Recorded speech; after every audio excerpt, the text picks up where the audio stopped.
Jadi mohon maaf nih ya, mohon maaf sekali lagi saya katakan lagi bahwa kebenaran itu tidak monopoli satu pihak, satu orang, satu institusi tertentu. Dan jeleknya lagi di polisi kita, coba seolah-olah semua yang keluar dari polisi itu kebenaran. Orang yang berbeda, ini coba saya kutip Yusri Yunus beberapa waktu lalu, Kepala Biro Kabak Humas Polda Metro Jaya. Siapa saja yang menyatakan bahwa FPI tidak bersenjata tajam akan kami pidanakan. Pede, jangan gitu Om Yusri, nggak boleh gitu. Ucapan Anda, ucapan Kapolri, ucapan Presiden, siapapun manusia itu bukan kitab suci.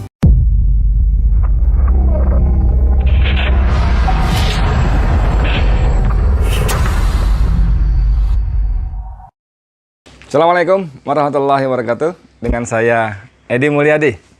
Saudara sekalian, seperti yang sudah jadi berita, saya kira lumayan heboh ya. Saya diperiksa Bareskrim terkait liputan saya di kilometer 50 jalan tol Jakarta Cikampek. Karena liputan itu bisa dianggap menegasikan penjelasan Kapolda ketika pertama kali press conference ya. Begini begitu, membawa senjata, ada baku tembak dan sebagainya, senjata api maksud saya. Dan ternyata liputan saya itu karena dianggap menegasi, ditambah juga alhamdulillah dengan izin Allah juga jadi viral luar biasa. 1,6 juta lebih kali ditonton, alhamdulillah luar biasa sekali. Masyarakat menjadi memperoleh informasi pembanding begitu ya. Kemudian seperti kita ketahui, saya dipanggil Bareskrim tanggal 14 hari Senin, 14 Desember. Cuman karena saya kadung telanjur punya aktivitas lain, maka saya kirim WA seperti dalam surat panggilan bahwa saya tidak bisa hadir pada panggilan pertama. Pada panggilan kedua, tunggu sebentar. Pada panggilan pertama saya katakan tadi saya sudah kirim WA dan sudah dijawab juga. Sudah dijawab, dan beberapa itu juga saya sempat kirim ke beberapa teman wartawan percakapan kami dalam bentuk screenshotnya. Dan bahkan pejabat Bareskrim juga sudah, pejabat Mabes Polri juga sudah mengatakan bahwa saya minta penundaan. Padahal dalam WA saya tidak minta penundaan, saya cuma memberitahukan bahwa saya berhalangan hadir. Tapi whatever, silakan aja, nggak apa-apa. Kemudian pada panggilan kedua saya datang tanggal 17 Desember hari Kamis ya. Sedianya diperiksa jam 13, tapi karena saya koordinasi dengan teman-teman lawyer, maka kami baru bisa naik ke lantai 4 sekitar pukul 14. Lalu ada tes kayak swab itu, antigen itu yang dicolok-colok itu, aduh nggak enak banget itu. Nah, jadi kita datang ada 810 orang lawyer, tapi karena memang terbatas, maka hanya 3 lawyer yang di tes swabnya itu, antigen itu, dan mendampingi saya ke dalam. Itu pun gantian karena tempatnya sempit, satu-satu. Nah, memang di dalam ruang pemeriksaan saya tanya kepada tim penyidik, 3 orang penyidiknya di situ yang bertanya. Di ruangan itu saya tanya, ini kasusnya apa? Kan begitu. Kasusnya adalah seputar liputan peristiwa kilometer 50. Terlapornya siapa? Ini saya ulang lagi nih. Dalam video saya sudah saya jelaskan, tapi nggak apa-apa, saya ulang lagi. Mungkin sebelumnya ada yang belum nonton. Dia bilang terlapornya itu 6 orang, dibacakan si A, si B, si C, dan macam yang semuanya itu adalah anggota Laskar FPI yang melakukan pengawalan Habib dan keluarga ketika menuju Kerawang untuk menghadiri pengajian keluarga. Dan mereka, kalau istilah saya nih ya, gugur, syahid, dibunuh oleh polisi yang menurut penjelasan Kapolda di awal-awal dibunuh di kilometer 50 gitu. Nah, terkait hal itu saya katakan kalau itu saya tidak bersedia karena pasal 77 KUHP itu menyebutkan kasus selesai ditutup berhenti ketika si tertuduh meninggal dunia. Itu. Lalu dia tanya lagi, tapi kan Bapak saksi dari mana? Lah kan ada saksi yang kami periksa itu menyebut nama Bapak. Aduh, kalau itu saya bilang, saya memang wawancara dengan beberapa saksi, tapi saya tidak ada di tempat. Kan dalam definisi saksi kita orang yang mengalami, mengetahui, mendengar sendiri peristiwanya. Saya kan nggak mendengar sendiri, saya tidak di tempat, tidak mengetahui, tidak mengalami. Jadi saya bukan saksi, saya tidak mau diperiksa, saya bilang begitu. Lalu kalau kaitan dengan produk liputan saya di kilometer 50, maka saya katakan itu adalah produk jurnalistik. Kalau produk jurnalistik, ya wes kita harus tunduk dalam Undang-Undang Nomor 40 Tahun 99 tentang pers. Di situ sebutkan bahwa semua keberatan terhadap produk jurnalistik silakan diadukan ke Dewan Pers. Nah, gitu. Kemudian yang keempat lagi alasannya adalah bahwa Dewan Pers sudah melakukan membuat MOU, nota kesepakatan antara Dewan Pers dan Polri. Yang antara lain intinya bahwa semua produk jurnalistik tidak bisa serta-merta diperiksa oleh polisi. Gitu loh. Dan di situ sebutkan pihak pertama Dewan Pers, pihak kedua Polri. Nanti kalau ada laporan keberatan segala macam, maka Dewan Pers akan melakukan pemeriksaan secara berjenjang. Mulai dari pemberian hak jawab, hak koresi, dan sebagainya.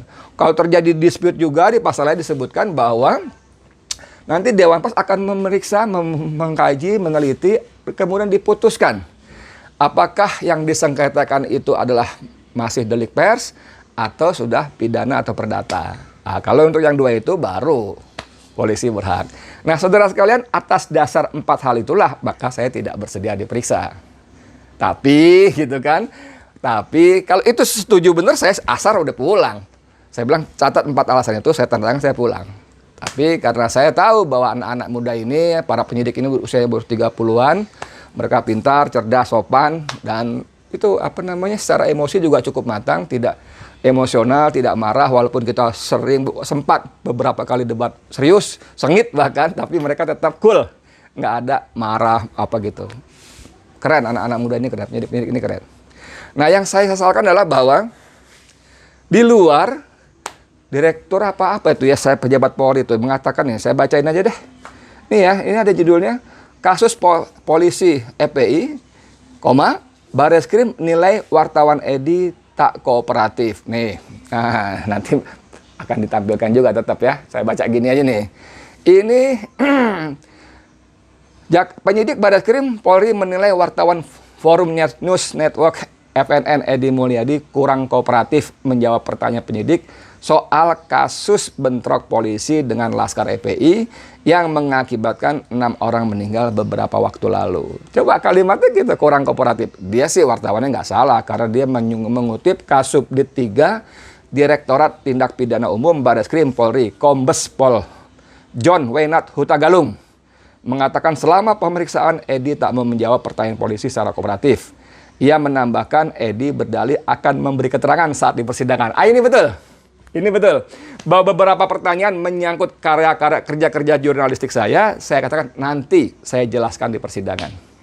Awalnya penyidik mengatakan, jadi Bapak nggak mau jawab. Bukan, saya bukan nggak mau jawab. Coba perhatikan kalimat saya.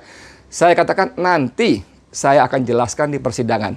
Itu jawaban saya, bos. Bukan saya nggak mau jawab. Jadi harus dipahami. Kalau nggak mau jawab, saya diam aja. Apakah begini-begini? Nggak mau jawab. Apakah begitu-begitu? Saya nggak mau jawab. Apakah begini-begini, saudara? Saya diam aja. Itu nggak mau jawab. Tapi ditanya apakah begini-begini, saya jawab nanti saya jelaskan di persidangan. Itu jawaban saya, bos. Dan itu, mohon maaf, tidak boleh, tidak bisa diterjemahkan saya tidak kooperatif. Nggak bisa, bos.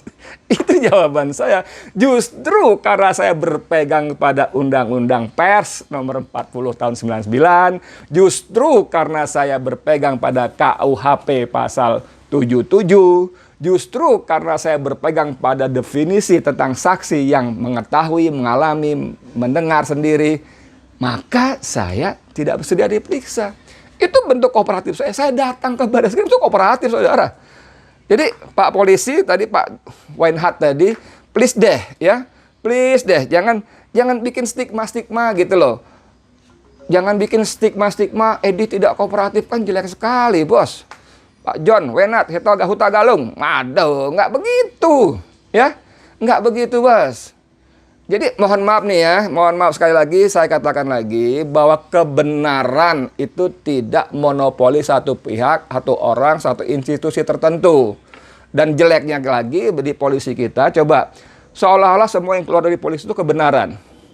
Orang yang berbeda, ini coba saya kutip Yusri Yunus beberapa waktu lalu, Kepala Biro Kabak Humas Polda Metro Jaya. Siapa saja yang menyatakan bahwa FPI tidak bersenjata tajam akan kami pidanakan. Wede, jangan gitu Om. Om Yusri, nggak boleh gitu. Ucapan Anda, ucapan Kapolri, ucapan Presiden, siapapun manusia itu bukan kitab suci. Siapapun boleh berbeda pendapat dan tidak boleh diancam dengan pidana. Alasannya waktu itu apa? Karena menyebar hoax. Bos, emang otomatis yang disampaikan Kapolda dan sebagainya itu sebuah kebenaran, bukan hoax juga. Yang ternyata justru berubah-ubah soal senjata aja coba. Merebut senjata, punya senjata api, senjata rakitan, senjata asli. Yang mana yang dimaksud? Berubah-ubah. Jadi kebenaran itu, nah kalau saya orang Islam, ada Al-Quran dibunyi, A'udzubillahi minasyaitonirrajim, al-haqqu min rabbikum, fala takunanna minal mumtarin. Itu orang Islam tuh. Kebenaran itu datang dari Tuhanmu, maka kamu jangan ragu-ragu. Itu. Mungkin ayat suci lain juga mengatakan demikian kurang lebihnya. Ya, bahwa kebenaran mutlak itu ayat suci, firman Tuhan. Siapapun bukan Tuhan, mau siapapun, mau Kapolda, mau Kabak Humas, Polda, mau Kapolri, mau siapapun, Presiden, mau Raja, Kaisar, tidak mutlak, bos. Nggak usah ngancem-ngancem. Dia kembali ke soal tadi, Om John, Om John Hutagalung, please, saya bukan tidak kooperatif, ya. Saya datang, saya menjawab pertanyaan. Dan jawaban saya semua punya dasar hukumnya, pijakan hukumnya. Kalau saya diam aja, nggak mau jawab, ogah, itu boleh tidak kooperatif. Apalagi saya tidak datang, itu boleh tidak kooperatif. Jadi gitu ya, teman-teman wartawan juga saya minta agak kritis lah ya. Agak kritis, jangan jadi tukang kutip aja dah ya. Saya ingatkan lagi, poin nomor 3, nomor 1 dulu deh, dari kode etik jurnalistik kita, disebutkan wartawan itu berimbang. Menulis berita berimbang. Cover both side dalam bahasa kita. Pihak A bunyi begini, pihak B punya bunyi begitu. Jangan fokus ini aja ya. Satu. Yang kedua, di poin ketiga, nomor 3 dari kode etik jurnalistik kita, disebutkan wartawan Indonesia itu menguji informasi. Itu. Menguji informasi, saudara. Jadi setiap penjelasan narasumber kita siapapun ya, bener nggak ya? Bener nggak ya? Lalu kita uji di sumber lain. Saya dulu waktu pertama-tama jadi wartawan tahun 91, redaktur pelaksana saya mengatakan, kamu tanam di kepala kamu, Edi, I don't believe you. Itu mantu saya sampai sekarang masih ingat, orangnya udah almarhum. Tahun 91, bos. Redaktur pelaksana saya mengatakan, tanam di kepala kamu sebagai wartawan ketika orang narasumber, apalagi pejabat mengatakan, berbicara, I don't believe you. Gua nggak percaya lu di kepala kamu. Tanam.